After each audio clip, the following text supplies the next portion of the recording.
അഗ്നിജ്വാല നിന്നെ ദഹിപ്പിക്കയില്ല എന്ന് ദൈവത്തിന്റെ വചനം പറയുന്നെങ്കിൽ ഈ 2024 നമുക്കൊരു പ്രത്യാശയുടെ വർഷമാകട്ടെ.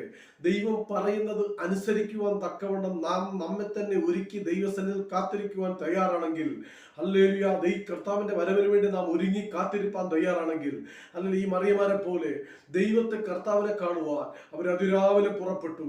ഹല്ലേലൂയ, അവർ ക്രൂശിക്കപ്പെട്ട യേശുവിനെ ഹല്ലേലൂയ അവർക്കറിയാം. ഹല്ലേലൂയ, അടക്കപ്പെട്ട യേശുവിനെ അവർക്കറിയാം. എന്നാൽ ഉയർത്തെഴുന്നേറ്റ യേശുവിനെ അവർക്ക് അറിയത്തില്ലായിരുന്നു. ആ ദൂതൻ അവരോട് സംസാരിച്ചത് അവർ വിശ്വസിച്ചു. കാരണം എന്താ? അത് കർത്താവിന്റെ ദൂതനായിരുന്നു. ആ ദൂതനെ കുറിച്ച് നാം ആ തിരുവെഴുത്തിൽ വായിക്കുമ്പോൾ നമുക്ക് കാണാൻ കഴിയുന്നത് അവന്റെ രൂപം മിന്നലിനൊത്ത പോലെയായിരുന്നു. മിന്നലിന്റെ പ്രകാശം പോലെയായിരുന്നു അവന്റെ രൂപം. മാത്രമല്ല അവന്റെ വസ്ത്രം ഹിമത്തോളം വെണ്മയായിരുന്നു. ഹല്ലേലൂയ, ആമേ, കർത്താവിന്റെ ദൂതനെ, സ്വർഗത്തിൽ നിന്ന് ഇറങ്ങി വന്ന ദൂതനെ അല്ലെങ്കിൽ കണ്ടവർക്ക് അവർ കർത്താവിന്റെ